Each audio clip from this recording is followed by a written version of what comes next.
arrested for murder. It's like I've been handed a script in a play. It said, here, just take this your life from now on. You got to deal with it. It's not fair. This is the story of Kenesha Fuller, aged 43, a mother to a young teenager who was gunned down by a jealous police officer, Alfreda Fluker, age 42, in a love triangle gone wrong. Alfreda Fluker tracked her common-law husband, a fellow police officer, to a park where she found him on top of another woman in his car, Kenesha Fuller to be precise. She then opened fire into the car 15 times, striking Kenesha 3 times.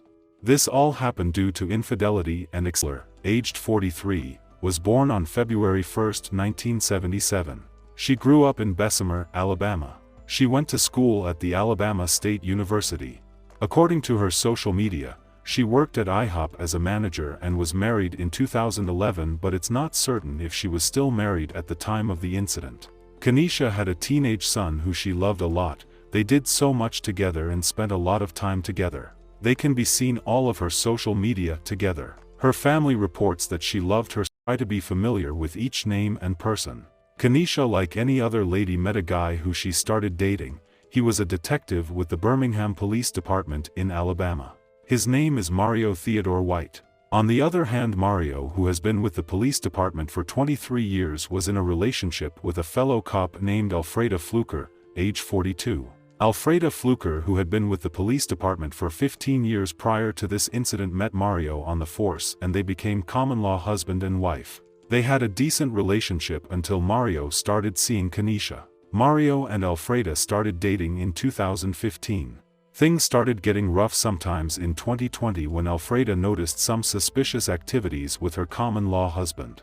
In summary, a common-law marriage is one in which the couple lives together for a period of time and holds themselves out to friends, family, and the community as being married, but without ever going through a formal ceremony or getting a marriage license. There was a day when a woman drove by their home one morning, and though Alfreda said she didn't recognize the woman, she thought it odd because she was looking hard on her. She took a picture of the woman's car tag and ran that through the law enforcement database. She then realized it was Kenesha, the same woman Mario had asked her to previously check out sometimes previously. She questioned Mario and he claimed they were just friends and nothing more. That was that about the staring incident. Not until April 10, 2020.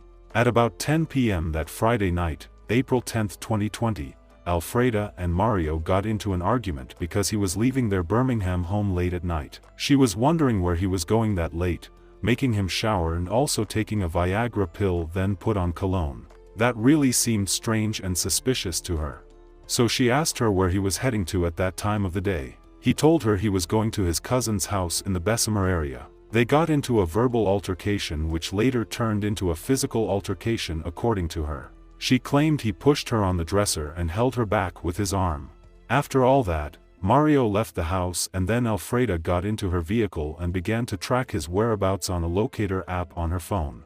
Mario would stop at his cousin's home but only stayed for 15 minutes. She then continued to track him, which ultimately led her to Germania Park on the city's west side. Mario's and Kenesha's car parked side by side. She exited her vehicle and walked in between the two SUVs. Mario's windows were down so she saw what she had been dreading all the while. She said she saw Kenesha sitting on Mario's lap with their pants down, even though Mario later claimed they were just talking. Words were exchanged between Mario and Alfreda asking each other what they were both doing there. Also, Kenesha was asking Mario who she was. Alfreda got upset and went to her truck and pulled out her service weapon and started firing recklessly. She shot 15 times into the car that housed Mario and Kenesha, striking Kenesha 3 times, once in the thigh, arm and head. Mario was able to get out the car uninjured. Alfreda then fled the scene and never called for help. She went to her mother's home where he called Mario. Mario then called 911 to say he needed the medics. Other people who heard the shots too had called 911 at that time. They told the operator they heard a man and woman arguing. When police arrived, Mario told officers that several black males did the shooting. But the 911 calls from other people would differ. More officers arrived, and Kenesha was taken to UAB Hospital where she was pronounced dead. Birmingham homicide detectives also responded and launched their investigation. Some of the detectives started to notice contradiction in the stories Mario told, and the stories told by witnesses who said they heard a man and woman arguing. Mario was taken to headquarters for question, where he again told detectives that he didn't know who did the shooting. He finally told the truth 15 minutes later after he was told he would be in serious trouble if he kept lying. It was a shock to learn that one of their own had just committed a heinous crime. They decided to step aside on the case and let the State Bureau of Investigation take over the case. Alfreda was arrested the next day at her mom's house. Birmingham Police Chief Patrick Smith gave a press conference.